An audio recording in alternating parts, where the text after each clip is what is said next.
Get ready for the dictation. Dictation will start in 5 seconds. Start. Sir, our constitution has also emphasized this composite character of our culture. The language, which is going to be the official language of the Indian Union, it has been laid down in the constitution, will reflect the diversity of our composite culture. There is no attempt anywhere at establishing uniformity. From this point of view, the attempt to reorganize the state, reorganizing the differences which exist, is a move in the right direction. It is a wise and a statesmanlike move. The essence of statesmanship is not to do something according to a formula.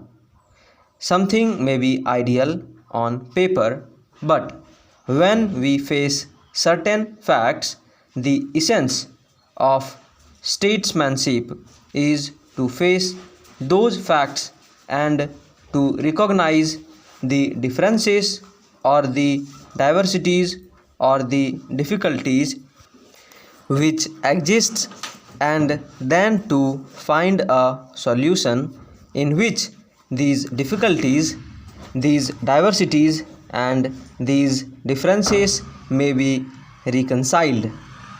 The present bill takes a further step in that direction, but my regret is that this bill did not form part of the state's reorganization bill.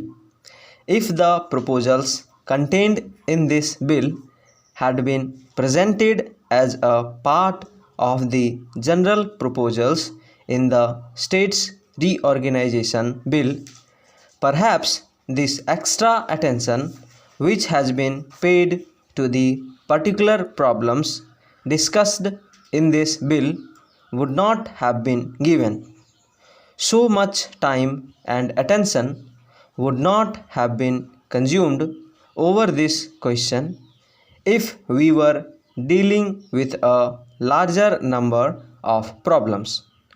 When we look into the totality of the situation in India, we look at the problems in a general way, but when we isolate one particular problem from the general totality of the picture and look at only one isolated problem, there is always a risk, there is always a danger that we might exaggerate the importance of some particular items.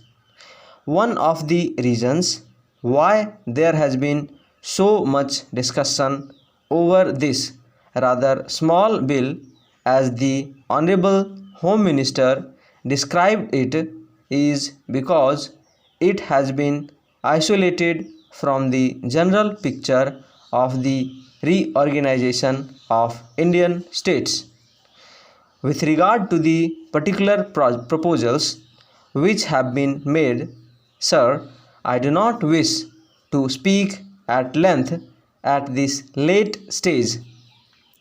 These are in essence the result of discussions and, shall I say, if not complete agreement, at least the reduction to a minimum of the differences which existed between the different groups, the various demands and counter demands of the different states. That use of the term state in this connection is somewhat unfortunate. If we had talked of provinces instead of states, there would have been less of feeling on this issue, but be that as it may, these demands of the different states have been before the country for a number of years. After a great deal of discussion over this particular bill, we have come to what may be regarded as more or less agreed settlements. The Bengal government had made certain demands. The Bihar government had made certain demands. Perhaps in a case like this, it would have been better if these demands had not been made publicly in that particular manner.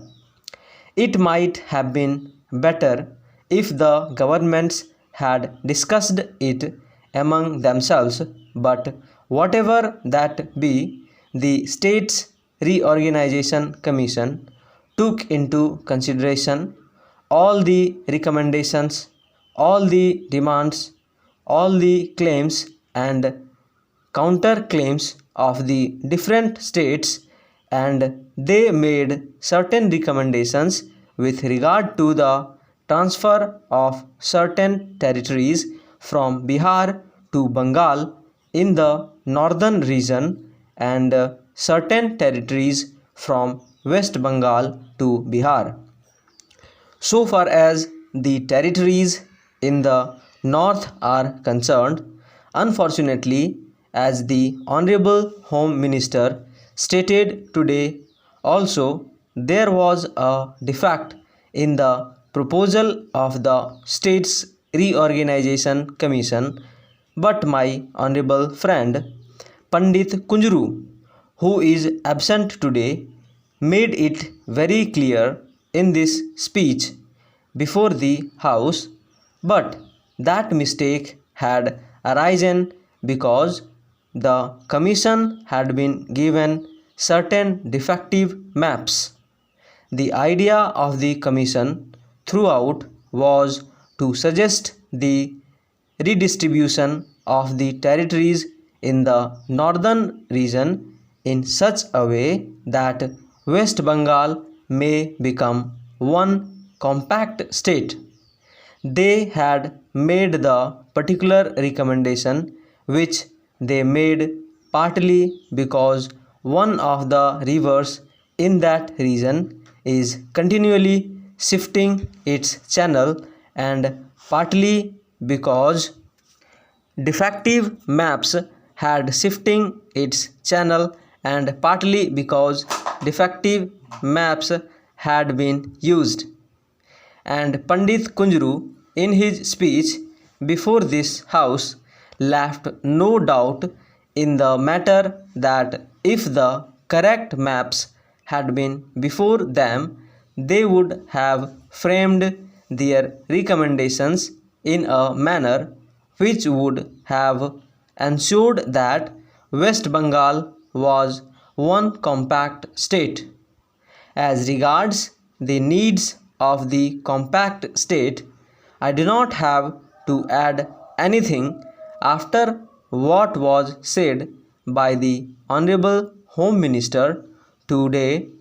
For administrative purposes, it is essential that a state must be a compact unit, because otherwise, with regard to the problem of law and order, with regard to the problem of movement of goods, particularly with regard to the smuggling of materials and goods from India into Pakistan in this border region, a state divided into two different units with another state intervening in between would face all kinds of difficulties. Now, sir, my honorable friend who spoke last also agreed that there should be a compact state of West Bengal, but he asked why should the boundary of this compact state be 200 yards to the west of the national highway. Now, sir, it is obvious that if you are going to make it a compact state, that area which connects the two disjointed parts must be of such a size that it is a practicable proposition. You can theoretically give only 100 yards all along the Pakistan frontier, but obviously such a transfer of territory would not serve any purpose whatever. Now, a suggestion has been made that the national highway, with an area of about 200 yards to the west of it, would be the boundary line in order to ensure proper arrangements for the maintenance of the road and also for the proper vigilance. Stop.